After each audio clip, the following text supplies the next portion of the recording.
What's up, guys? We're here with Monday Night NFL football action for Week 17. We're going to take a deep dive on the Rams versus Falcons. I'll give out my favorite bets against the spread and over/under, and we're going to look at a bunch of NFL player props. Also, we're going to cover this pretty big NBA Monday slate, so buckle up. We have a great video for you today. Slam that like button and subscribe to the channel to make sure you keep seeing these videos every single day, and let us know what you're thinking in the comments. I personally read and answer every comment I get. Check the pinned comment throughout the day to see our favorite picks, and you should definitely check back a couple of times throughout the day to see if there are any changes with injury news coming out and player availability being confirmed.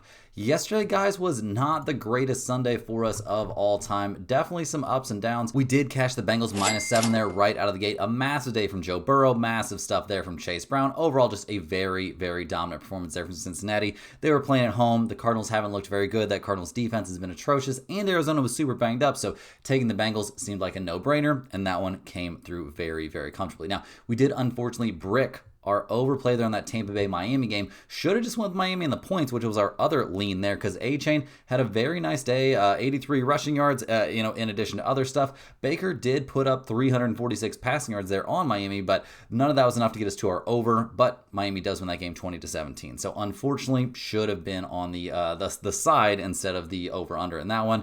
That Bills game was pretty annoying, if I'm being completely honest. Kind of some weird stuff going on in that game. We eventually see the Eagles win 13-12, so costing us a win on that one. We still got the 49ers live at -3, and that was looking good as gold, but unfortunately now the score is tied at 35 apiece at the very, very beginning of the fourth quarter. So hopefully the 49ers can come through with the win for us there in the end, but the Bears have been just weirdly good or weirdly lucky, depending on which way you look at it, in fourth quarters this season, so we'll see how that goes. We had the Titans +2.5 as our dog of the day, and that's another game that looked just insanely good early on before turning on its head there at the end. Tyler Shuck, guys, going nuts. 333 passing yards, completed 22 of 27 passes, and the Titans gave up a 20-10 halftime lead to eventually lose 34-26. So, I mean, bad team's going to do bad team stuff. I don't know what else to say. That was pretty annoying. They do end up taking the loss in that one and not keeping it close enough for us. So that was very, very annoying. But we do cash our massive lock of the day there on Seattle. If you took a -7, that worked out. If you took them on the money line, that obviously worked out very, very easily. Charbonnet really, did what he needed to do. JSN had a big day as well. I'm not going to say Sam Darnold went nuts, only 147 passing yards, but in the end, the defense was excellent. They get the 27-10 win over a Carolina Panthers team that, while they've been good, really just not on the same, kind of level that we see from the Seattle Seahawks. So looking like at best a 3-3 day, not what we were hoping for, not what we were looking for. Although we did go 4-2 on Friday and 6-0 on Saturday. So a little 3-3 or even 2-4 game day shouldn't really make us too upset. But guys, we're going to dive right in. We got a ton of games to cover here on a very, very busy Monday. We've also got a hoodie giveaway to get to. So let's go ahead and dive right in here as we look at our Monday Night Football matchup between the Los Angeles Rams and the Atlanta Falcons. The Rams come into this game 11-4 on the season. They've been having a great year overall.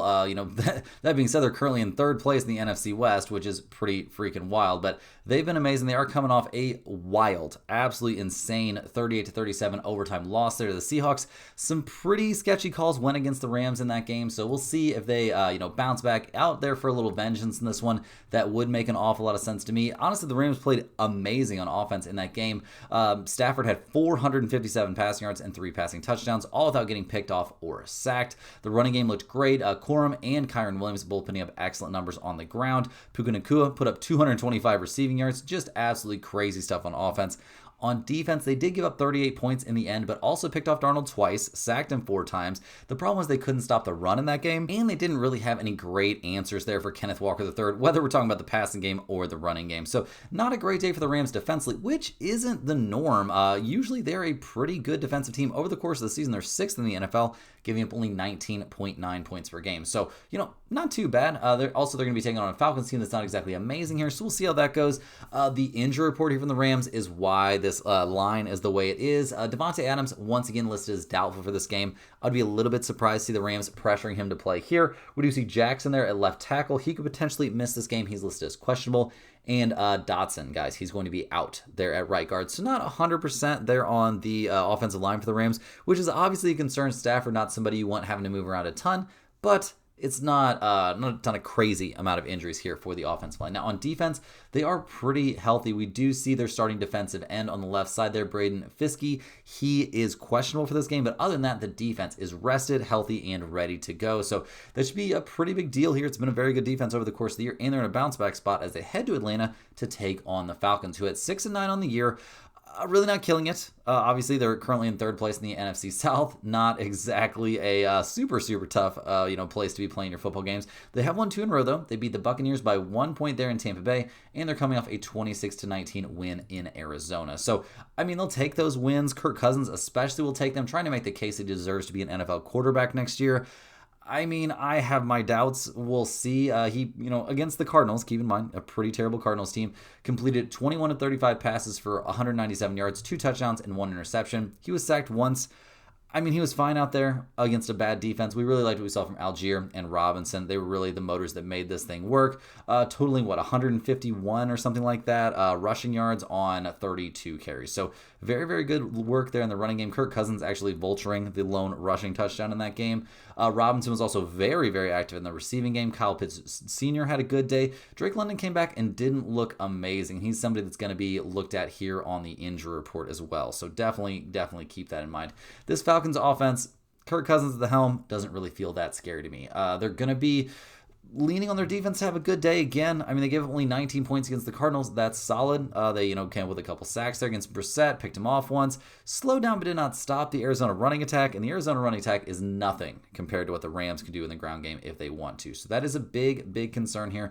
The Falcons defense over the course of the season, middle of the road at best. They're 21st in the league, giving up 24 points per game. So not exactly a defense that I'm going to put as, top tier or anywhere close to that. Now, in terms of their injury report, Drake London, like I was saying, is on there. He's questionable for this game dealing with that knee issue. I don't really know why they would be trying to force him to come back and play in this game. We'll see what ends up happening there, but clearly he's not at full strength. So whether or not he plays, I don't expect to see anything special. Other than that, they're healthy on offense, generally speaking. On defense, they're going to be missing Mike Hughes. They will be missing one of their starting cornerbacks, and that is a huge problem when you're about to take on Puka Nacua and the Rams passing game. So definitely something to be worried about there, no doubt about it. So looking at the numbers here, I'm a little bit surprised. I thought this would be much bigger. I thought it'd be closer to 10, but the Falcons, they're getting 7.5 points here at home. We've got a total of 49.5 in this one. The Rams, they are 11-4 against the spread this season. They're 5-2 against the spread on the road.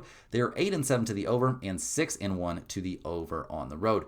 The Falcons, they are 7-1 against the spread. They're 2-4 against the spread at home. They're a 500 over-under team, and they are 3-2-1 to the over-under at home.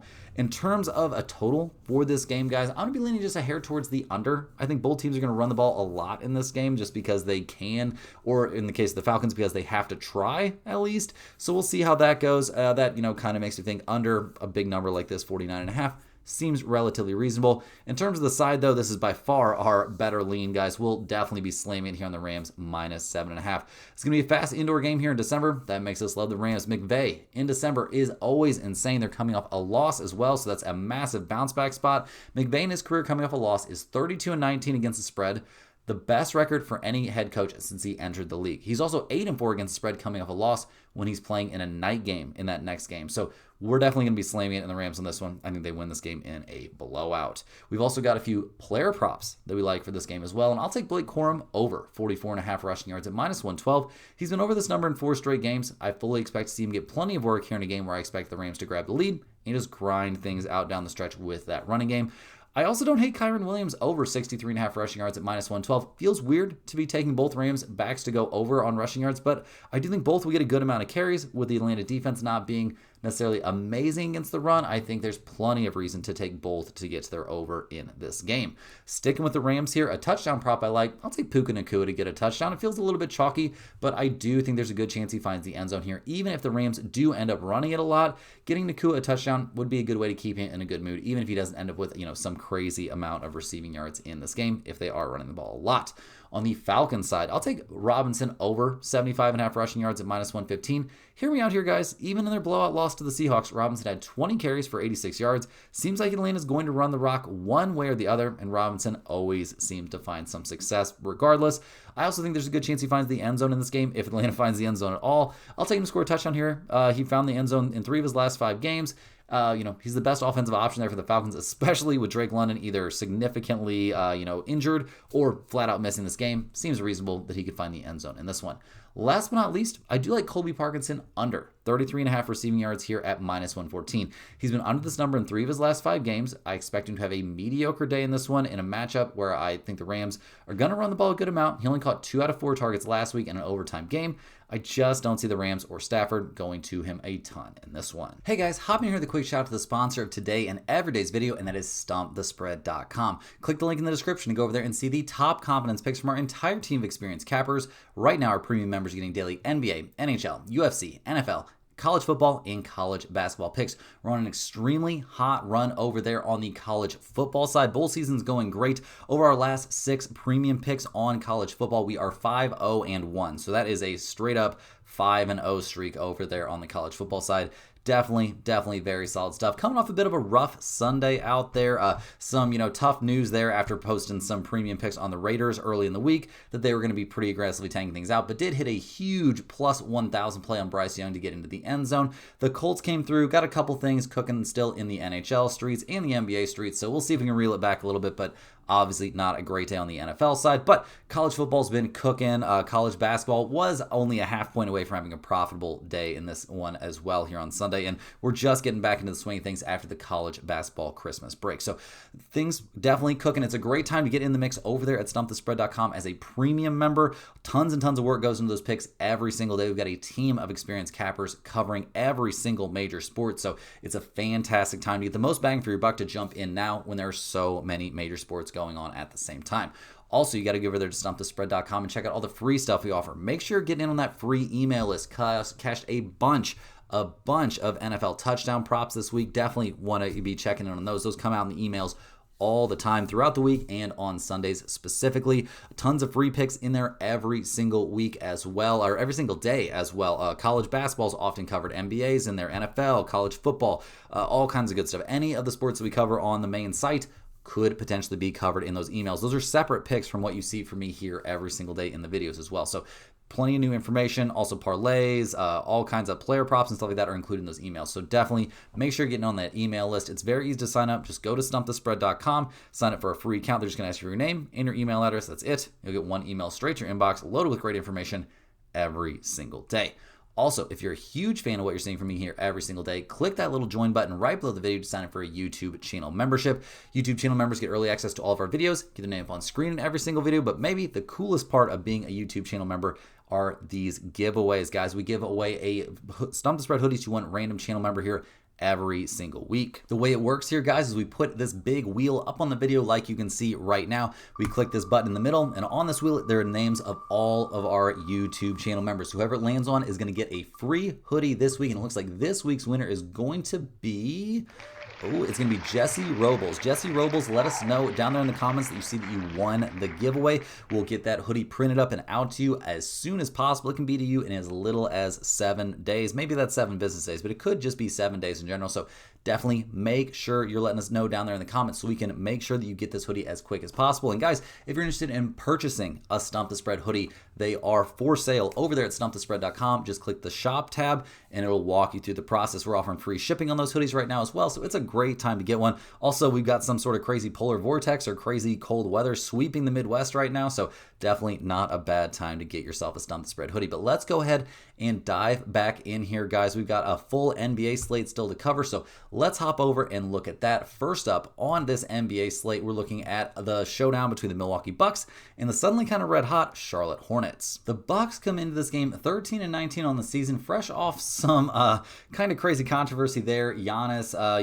getting into a little bit of late action there against the Chicago Bulls. They do win that game 112-103. So, I mean, we'll see. Giannis coming back was kind of unexpected. I thought he was holding out for a trade. Maybe that just became obviously, it wasn't going to happen, or nobody's going to trade for him until they saw that he was, actually able to get back out there. He played well. 25 minutes, 29 points, nothing wrong with that. Very good work there from Ryan Rollins. Bobby Portis and Kuzma both putting up good numbers off the bench. So that's nice. Is that something you can count on every night from the Milwaukee Bucks? Well, I would say no. Giannis isn't on the injury report here. We'll see what he looks like playing alongside Kevin Porter Jr. a little bit more. Maybe that'll be, a help. Miles Turner has really been kind of a bust for Milwaukee this year, so a lot of things could get pointed back in the right direction. We'll just have to wait and see if that continues here as they go on the road to take on the Charlotte Hornets. Now, the Hornets have won 2 in a row. They got a little bit of bad news there. Konchinople limping off with that ankle injury. The X-rays were clean, so he should be back sooner rather than later, but I certainly, don't think there's any reason to expect him to come back for this game. The Hornets are coming off a 120-105 win there over the Magic. We were on the Hornets in that game, so we'll certainly take it. LaMelo Ball played well. Konchinople played great until hurting his ankle there. They shot the ball extremely well from deep. Did a terrible job at the free throw line, but dominated the board. So overall, very, very good stuff there from Charlotte. They are playing at home in this game. The injury report, though, is concerning no Knoepel, no Kalkenbrenner. Other than that, they are healthy, so we'll see. They're a little bit short-staffed there at center, but maybe that won't matter too much. Brandon Miller and LaMelo Ball, when they're out there along with Miles Bridges, this team is usually pretty dangerous. So we'll see what they can do here. They are playing at home. They're getting 2.5 points. We've got a total of 227.5. Milwaukee, they are 7-9 against spread on the road. They are 19-13 to the under. Charlotte's 9-6 against spread at home. They are 20-11 to the under. That's actually an NBA best to the under. I will lean under 227.5 in this game. I don't know if I have enough conviction in that play to put it in the pinned comment necessarily, but I think it's okay. In terms of a side, I'm actually going to go with the Milwaukee Bucks. I think Knoepel is pretty important to what the Hornets do. I also think crazy, angry Giannis being back out there makes a massive amount of difference. Give me the Milwaukee Bucks here at -2.5. I think they find a way to win this game, honestly, pretty comfortably here, despite the fact they're playing on the road. Next up, guys, we're looking at the Phoenix Suns, heading to Washington to take on the Wizards. The Suns are 18-13 on the season. I'm not going to say they've come out of nowhere, but it's been, a big step in the right direction. They are coming off that weird fight in Game 2 there against the Pelicans. Jose Alvarado going nuts. Not really sure what the justification could possibly be there for suspending Williams, but it happens. So I guess he fought back. You're just supposed to let Alvarado just punch the crap out of you. I'm not really sure what the league is asking him to do there, but loved what we saw in that game from Devin Booker. Colin Gillespie continuing to put up good numbers. Jordan Goodwin off the bench played great. Overall, just a very, very solid team win, albeit over, not a very good Pelicans team. But got to give the Suns credit where credit is due. Mark Williams, like I said, suspended for this game. Grayson Allen also going to be missing this game. Won't play in this one, still dealing with that knee injury. So they won't be at full strength as they head to Washington to take on the Wizards, who are 7-23 on the season, coming off a 116-112 straight up win over the Memphis Grizzlies there on Sunday. So they will be playing on back-to-back nights. That was pretty wild stuff to see them get that win. Very, very unexpected. Not even a very good shooting night. They only shot 24% from 3, but they dominated the boards. They knocked down their free throws.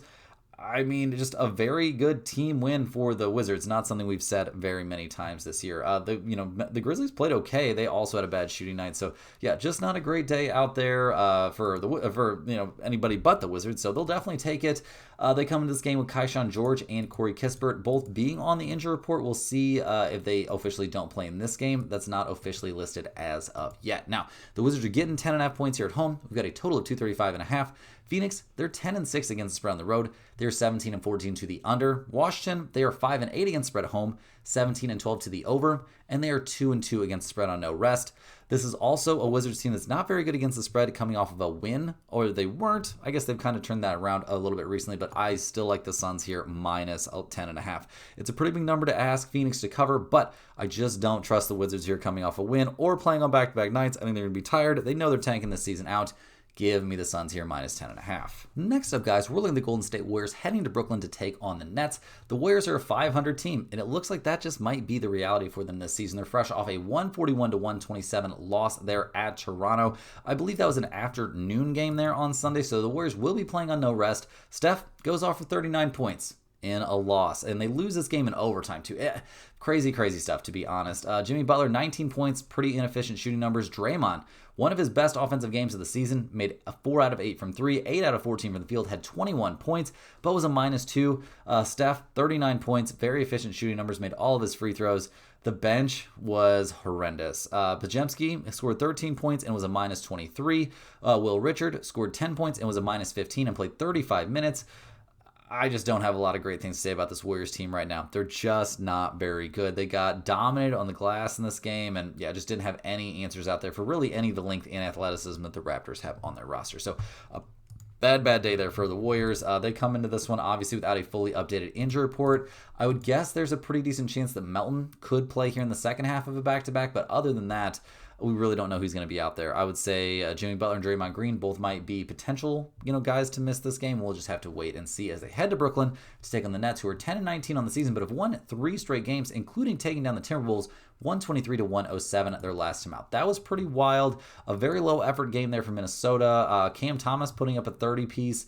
Kind of on brand for him. That's what we see Cam Thomas do. 30 points and 4 assists. So kind of shocking to see 4 assists there. But Michael Porter Jr., a very good, very efficient shooting night from him. Overall, a great game out there from not a great Brooklyn team, but they're finding a way to win games. And they only shot 11 of 40 from 3. So maybe the Nets, maybe they're a real team. They're fully healthy coming into this game, so that's a big, big deal. They're getting 3.5 points here playing at home. We've got a total of 220.5. The Warriors are 7-10 against the spread on the road. They're 18-13 to the over, and they are a 500 against the spread team on no rest, which is honestly a little bit shocking. They're a pretty old squad. Brooklyn, they are 7-8 against the spread at home. They are 17-12 to the under.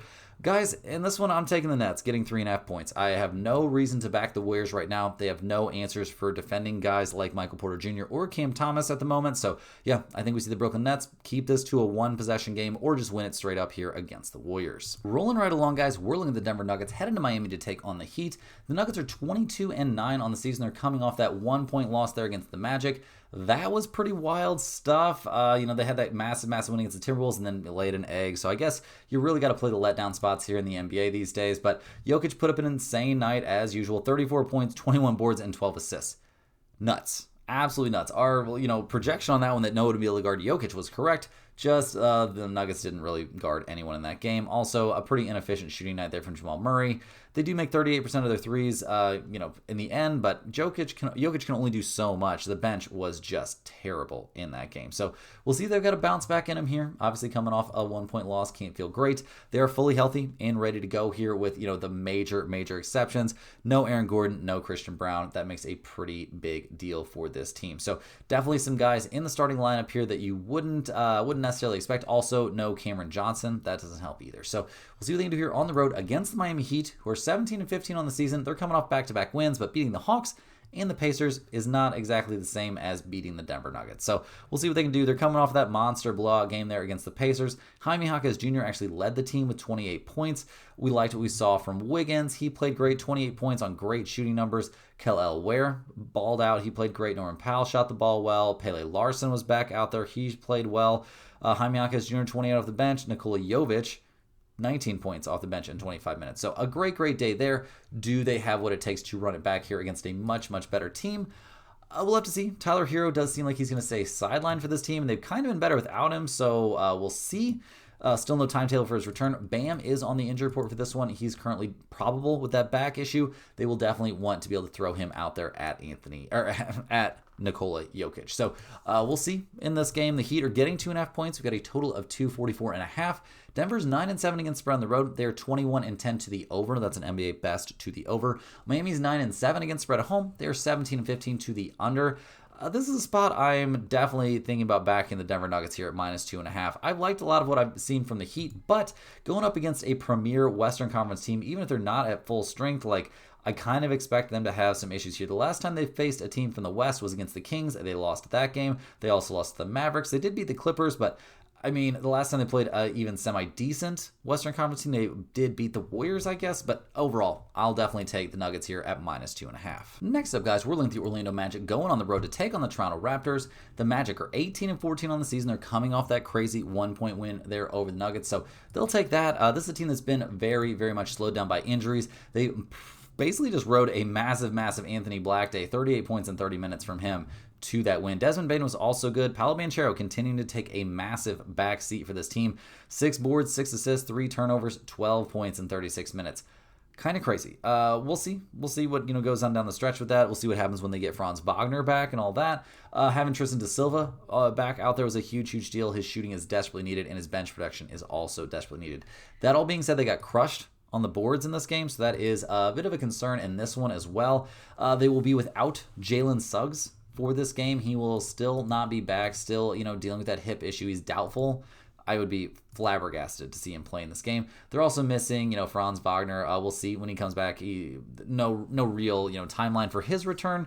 Also, it seems like his brother might be getting semi-close to coming back, but I don't really have much of an update on that, and that doesn't move the needle for me as they go on the road to take on the Toronto Raptors. Now, Toronto, they're 19-14 on the season. They're coming off that win on Sunday over the Warriors there in overtime, so they'll definitely take that. Scotty Barnes, just a crazy day for him. 25 rebounds, 10 assists, a monster triple-double there with 23 points to go along with that. Quickly was amazing in that game. 27 points from him, 26 from Brandon Ingram, but it took him 26 shots to get there. This team definitely misses RJ Barrett, but the bench played well, really well. They shot 51% from the field, and they crushed the Warriors there on the board. So good work from Toronto. They come into this game still, without Jakob Poeltl, but RJ Barrett off the injury report, reportedly going to play, or no, he played against the Warriors. He played 24 minutes there, I think, off the bench against the Warriors, and it was pretty good. So he's back out there. Seems like he's fine. We'll wait. There's a chance they might not play him on back-to-back nights, so we don't know about that for sure. And Jakob Poeltl, we'll see if he plays here on the back half of a back-to-back. In this game, the Raptors are getting a point and a half. We've got a total of 224.5. Orlando, they are 7-8 against the spread on the road. They are 17-15 to the over. Toronto's 4-11. Really bad against the spread at home. They're 20-12 to the under. They're also 1-5 this season against the spread on no rest. Guys, give me the Orlando Magic here, -1.5. They're going up north, so that makes me a little bit nervous, but I definitely love the Magic in this spot. All the numbers are telling us we got to take them. It's a massive letdown spot for Toronto coming off an overtime win. We are slamming here on Orlando. Potentially could be our lock of the day. Rolling right along, we've got the Minnesota Timberwolves heading to Chicago to take on the Bulls. The Timberwolves, things are going from bad to worse. They just lost to the Brooklyn Nets and get booed in that game. Very low effort stuff. They got Anthony Edwards kind of talking crap on the team, saying low effort stuff. Maybe that's just Minnesota Timberwolves basketball. Julius Randle didn't look great. We didn't like what we saw from Rudy Gobert either. Dante DiVincenzo, he was actually fine in this game. Naz Reid played okay off the bench, but really nothing amazing from the bench, and they lose this game despite shooting 42% from three. They lose the battle of the boards to the Brooklyn Nets. That's just not something that can happen. So we'll see if the Timberwolves have a bounce back in them here. They are pretty healthy coming into this game, so that should help as they head to Chicago to take on the Bulls. The Bulls are 15-16 on the season. They just had a 5-game losing streak snapped there with that loss to the Bucks. So we'll see if they can bounce back from that one. They were playing quite a bit better. We've liked a lot of what we've seen from this team, but they didn't really have any answers for Giannis. I don't know who actually has answers for Giannis, but we'll see what they can do in this one. Pretty decent stuff out there in terms of just overall numbers, but the rebounding looked good. Didn't do a great job of getting to the free throw line. We didn't see a massive offensive performance really from anyone, so somebody's got to step up a little bit. When your leading scorer is putting up 16 points, that's going to make life a little bit tough. So we'll see what the Bulls can do out there. They're relatively healthy for this game. Josh Giddey is on the injury report dealing with an ankle issue, but he's listed as probable, so we have every confidence that he will play in this game. The Bulls are getting 5.5 points at home. We've got a total of 238.5. Minnesota's 5-9 against the spread on the road. They are 17-15 to the under. The Bulls are 8-7 against the spread at home. They are 17-14 to the under. This does kind of feel like a bounce back spot for Minnesota, but their lack of depth is a really big problem. The Bulls like to get up and down as well, so maybe that's an issue. I would really like to back the Timberwolves here coming off a loss and with Anthony Edwards, really trying to fire him up, but I can't do it. Give me the Bulls here getting 5.5 points playing at home. Rolling along here, guys, we're looking at the Indiana Pacers heading to Houston to take on the Rockets. The Pacers are 6-26 on the season. They are currently riding an 8-game losing streak. They just got blown out by the Heat, and really nothing's headed the right direction. Siakam continues to put up good numbers, or liking what we're seeing from Mathurin and Nembhard occasionally, but this team has no bench. They really don't even have a full starting lineup at this point, so it's getting very bleak. They're not even really healthy right now. Ben Shepherd is out. TJ McConnell's banged up. Jay Huff is banged up. This team is really in a bad situation. So we'll see what they can do on the road against Houston. That's going to be a bit tough. The Rockets are coming off a 117-100 win over the Cavaliers. They also beat the Lakers recently in a blowout. This team is kind of running roughshod over, not everyone, but a good amount of opponents. In that blowout win, Kevin Durant went nuts. He played great in this game. We liked what we saw from Amen Thompson, although only 13 points is not ideal. 18 for Reed Shepherd coming off the bench looks very good. So a solid defensive performance. They crushed on the boards in that game, and they knocked down their shots. Good stuff there from the Houston Rockets. They come into this game very healthy. Sengun is on the injury report dealing with that calf issue, so I guess technically he is questionable for this game, so we'll see if he's out there or not. But I mean, I'd be a little bit surprised if he doesn't play. Although, teams are very, very cautious with calf issues, and he didn't play in that win over the Cavaliers. So we'll see. The Rockets are 14.5-point favorites here at home. We've got a total of 221.5. The Pacers are 6-9 against the spread on the road this year. They're 19-13 to the under. Houston's 6-5 against spread at home. They are 17-11-1 to the over.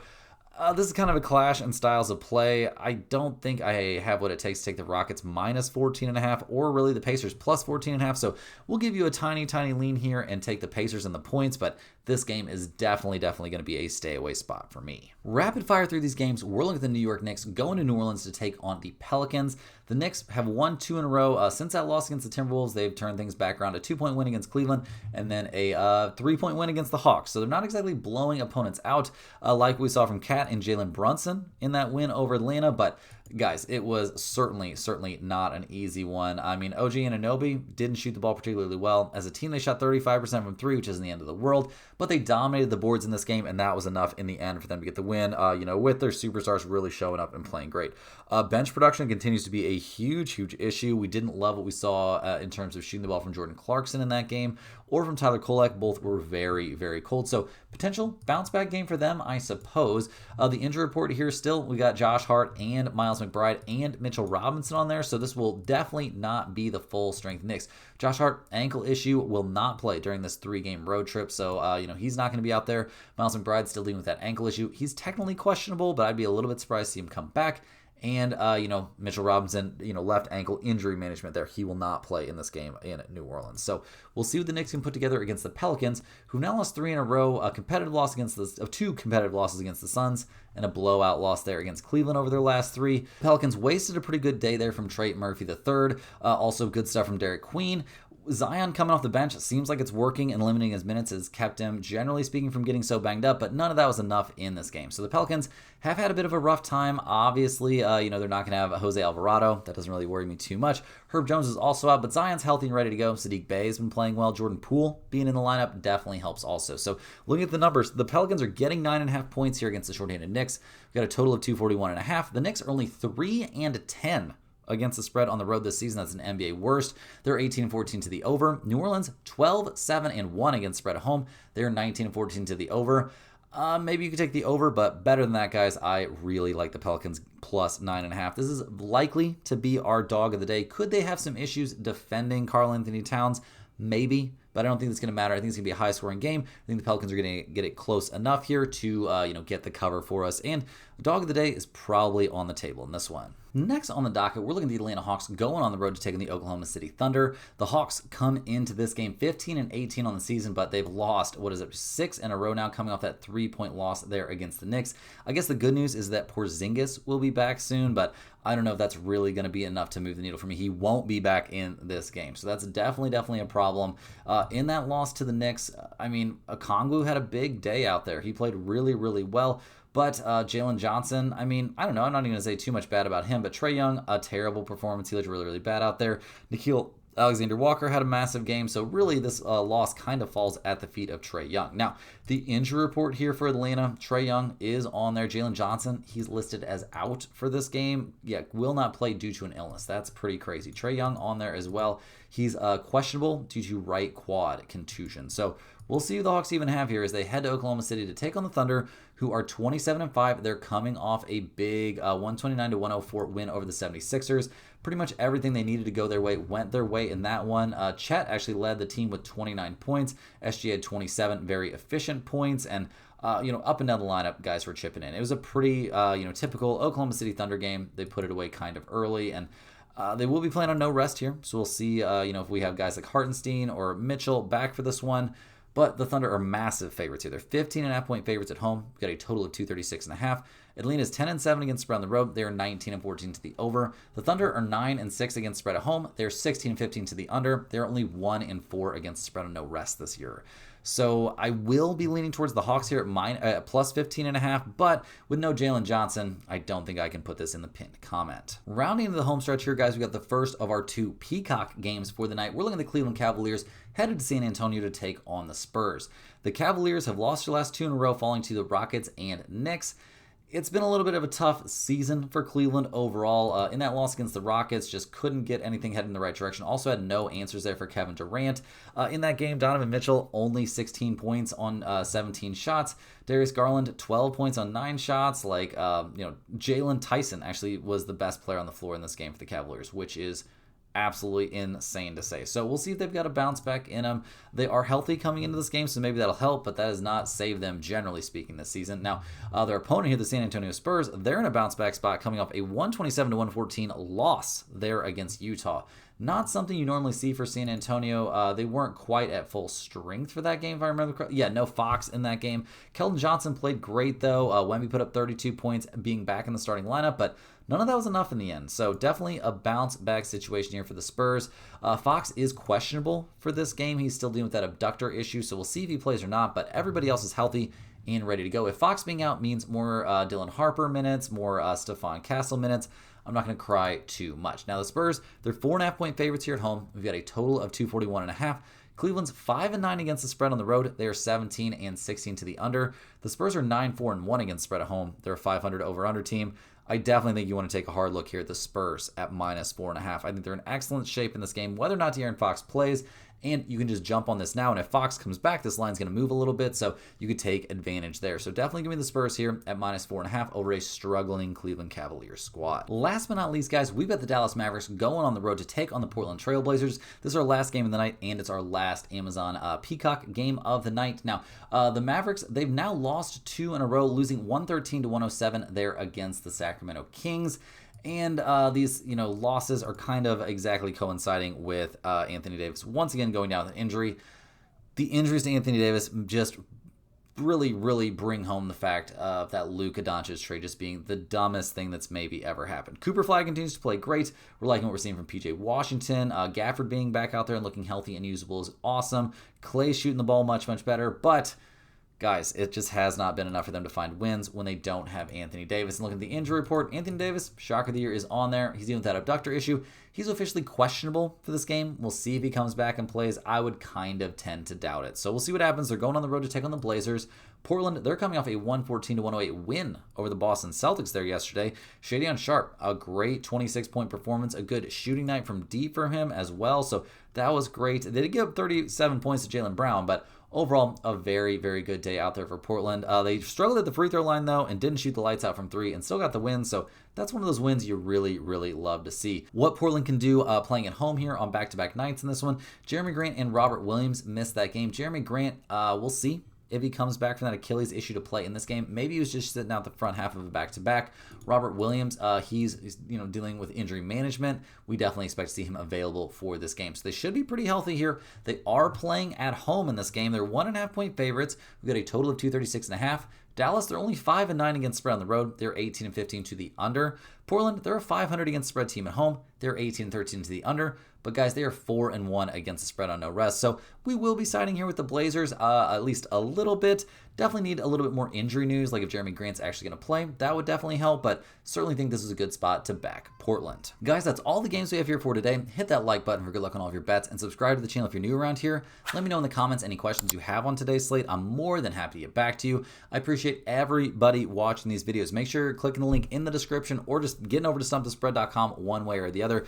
Check out all that free stuff we offer over there, the free picks tab, the free email newsletter, all that kind of good stuff. You also gotta get in on those premium picks, guys. It's a fantastic time to jump in. We got so many sports going on.